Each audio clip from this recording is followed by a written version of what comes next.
Hellingley Hospital.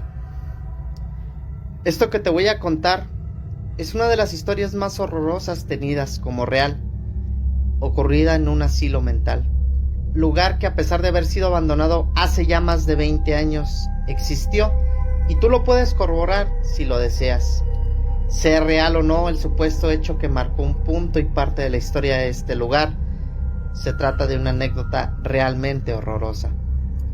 El asilo mental ubicado en el condado de Sussex del Este, en Inglaterra, fue fundado en 1903. Desde sus inicios tuvo un éxito arrollador por causas tristes. Enfermos mentales de Londres y otros lugares eran internados aquí en la búsqueda de una mejoría mental o, en el peor de los casos, simplemente abandonarlos. El lugar era tan grande que tenía su propia locomotora, la cual llevaba carbón que se usaba en las calderas para climatizar el ambiente durante los crudos inviernos ingleses. En los años 50 las vías del ferrocarril fueron deshechas y comenzaron a usar combustible y aceites para la calefacción. Tiempo después, el lugar cambió de nombre y le pusieron Hellingley Hospital. Pero una de las cosas más desagradables en este lugar ocurrió en el año de 1990. Un paciente de origen austriaco, con un pésimo dominio del inglés, fue internado. Se trataba de un piromaníaco, que para su fortuna se le dio el diagnóstico de locura, y en lugar de ser enviado a una cárcel común, fue internado en Hellingley. Sin embargo, esta supuesta fortuna no sería más que el infierno más pesadillesco e inimaginable, y últimamente, en el último clavo de su ataúd. Semanas después, este hombre clamaba preocupado que un visitante nocturno se metía en su cuarto para atormentarlo todas las noches. Eso preocupó bastante a los directivos y orientadores. El piromaníaco era un enfermo mental, pero no de esos pacientes que está ido y desconectado de la realidad. Había que dar crédito a sus quejas, las cuales podrían ser verídicas. Temían que estuviera sufriendo abusos de manera agresiva o incluso sexual de otros pacientes, o peor, de alguien en el staff de enfermeros.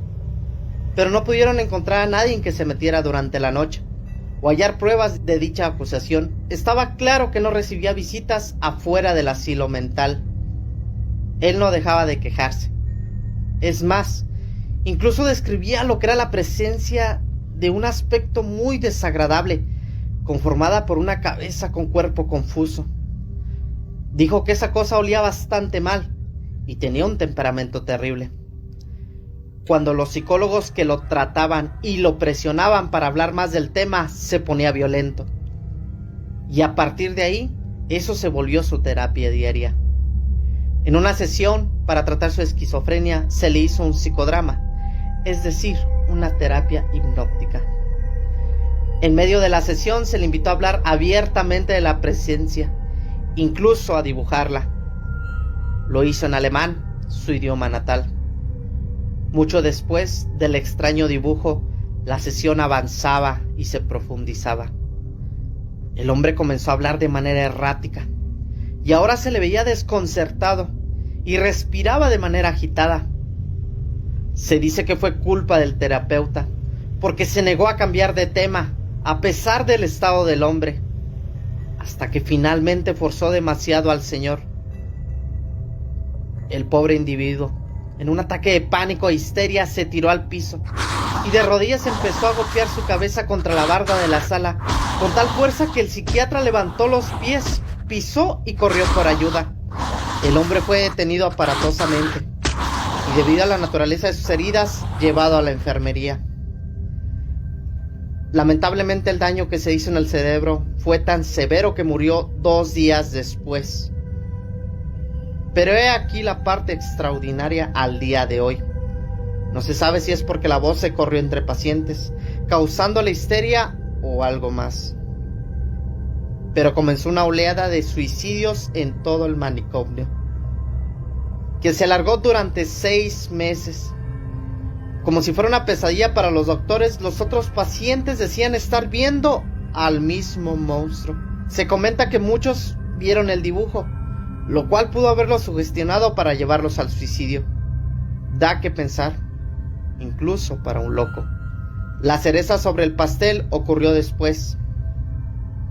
Algo que jamás había pasado en la historia del lugar. Comenzaron los suicidios entre el personal del hospital. Uno de ellos, el psicólogo que atendió personalmente al paciente que lo empezó todo. 3 años más tarde, y esto lo puedes corroborar, el lugar fue cerrado. ¿Quién sabe? Quizás la naturaleza del lugar atrajo una energía sin dudas catastrófica, abriendo la puerta a algo atroz.